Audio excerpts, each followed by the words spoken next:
Assalamualaikum warahmatullahi wabarakatuh. Perkenalkan, kami dari kelompok 10 ingin mempresentasikan hasil kerja kelompok kami yang berjudul Keterkaitan Digital dan Media Sosial. Pertama-tama, sebelum masuk ke pembahasan, izinkan kami memperkenalkan diri masing-masing anggota, yang dimulai dari saya sendiri, yaitu Adnan Dela Zikra, lalu ada teman saya Tiara Sabrina, lalu ada Olivia Putri Madani, serta Rizky Maulana. Digital adalah suatu sinyal atau data yang dinyatakan dalam serangkaian angka 0 dan 1, dan umumnya diwakili oleh nilai-nilai kuantitas fisik, seperti tegangan atau polarisasi magnetik. Dalam hal lain, digital adalah bentuk modernisasi atau pembaruan dari penggunaan teknologi di mana sering dikaitkan dengan kemunculan internet dan juga komputer, di mana segala hal dapat dikerjakan melalui suatu peralatan canggih tersebut untuk memudahkan urusan masyarakat. Dengan adanya revolusi digital ini yang mendorong cara pandang seseorang dalam menjalani kehidupan yang semakin canggih saat ini. Selanjutnya saya akan menjelaskan tentang contoh media digital. Berikut adalah program-program komputer dan perangkat lunak seperti 1. Citra digital, 2. Digital video, 3. Halaman web dan situs web, 4. Data dan database, dan yang terakhir nomor 5 ada digital audio. Selanjutnya saya akan menjelaskan tentang kelebihan dan kekurangan media digital. Kelebihannya, dalam proses belajar mengajar, media digital sangat membantu pengajar untuk mendistribusi materi agar lebih mudah dipahami oleh peserta didik. Media digital untuk pembelajaran antara lain kata-kata dalam bentuk cetak, gambar, materi ajar, audio, video, dan animasi. Tentu juga ada kekurangannya. Tantangan menuju transisi media digital termasuk produk undang-undang yang mengatur hak cipta, sensor, dan digital divide. Itu adalah suatu kekurangannya menuju era kegelapan digital, sedangkan media-media digital yang signifikan, luas, dan kompleks telah memberi dampak pada masyarakat dan budayanya.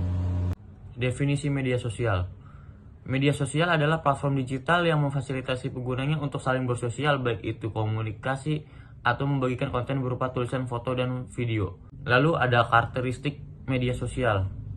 Yang pertama ada jaringan, yaitu media sosial yang terbangun dari struktur sosial yang terbentuk dalam jaringan internet. Kedua ada media informasi.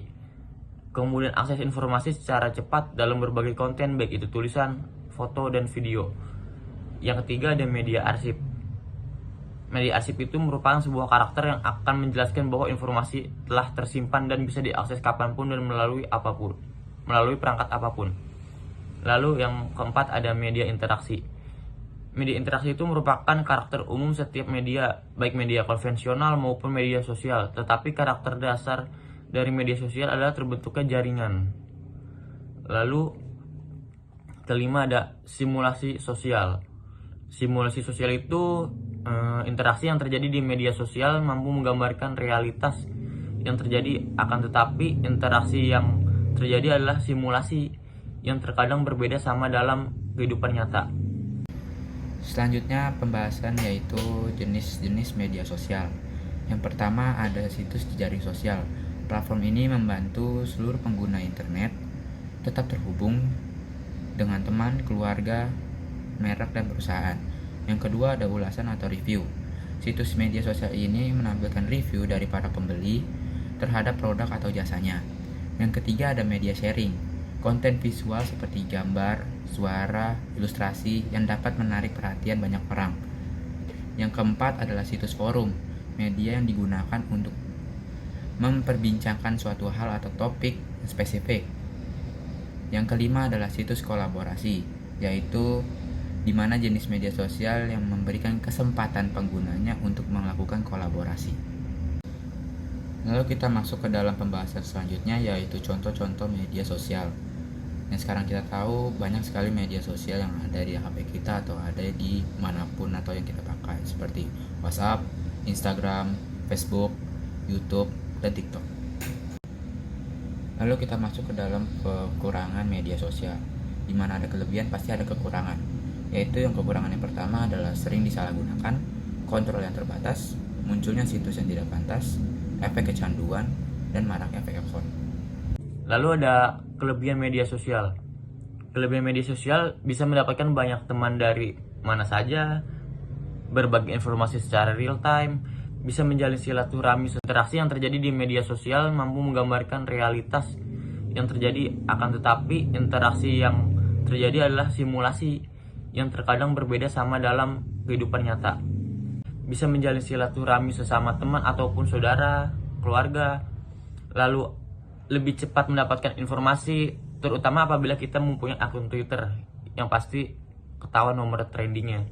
Lalu yang terakhir, dapat digunakan untuk saling ajang promosi barang-barang, contohnya seperti kayak di Instagram, promosi di Snapgram, dan sebagainya lainnya. Keterkaitan digital dan media sosial. Lahirnya masyarakat maju. Effner menyatakan bahwa masyarakat madani adalah masyarakat modern yang bercirikan demokratisasi dalam berinteraksi di masyarakat yang semakin plural dan heterogen.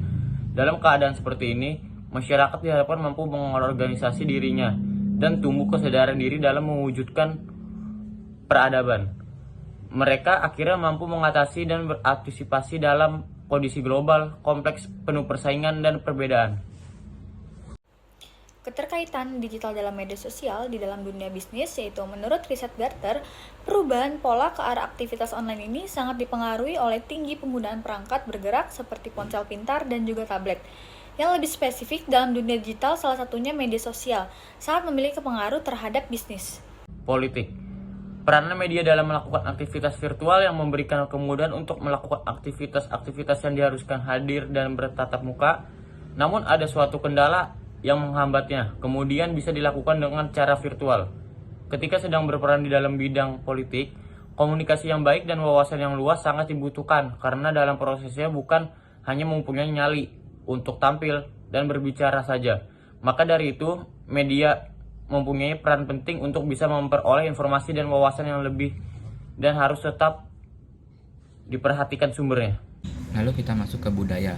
Budaya ini adalah suatu cara hidup yang berkembang dan dimiliki bersama oleh sebuah kelompok orang dan diwariskan kepada dari generasi ke generasi. Sebagaimana juga budaya merupakan bagian tak terpisahkan dari diri manusia, hingga banyak orang cenderung menanggapinya ketika seseorang berusaha berkomunikasi dengan orang-orang berbeda budaya dan menyesuaikan perbedaannya, membuktikan bahwa budaya itu harus dipelajari. Bangsa Indonesia harus mempersiapkan diri untuk pengaruh teknologi komunikasi terhadap seluruh aspek kebudayaan, kehidupan, dan berbangsa. Itu menurut Salman 2018. Selanjutnya ada dari bidang pertahanan dan keamanan. Perkembangan teknologi komunikasi dan informasi yang berkembang sangat pesat membawa dampak positif. Di samping itu ada pula dampak negatif dan dapat mempengaruhi sekitarnya. Keuntungannya, dengan kemajuan teknologi, masyarakat dapat dibuat menjadi lebih mudah dalam melaksanakan pekerjaan. Hadirnya internet juga mempermudah dan mendukung teknologi komunikasi terus berinovasi menciptakan kebaruan. Baik, mungkin cukup sekian dari kelompok 10 mengenai keterkaitan digital dan media sosial. Kurang lebihnya mohon dimaafkan. Wassalamualaikum warahmatullahi wabarakatuh.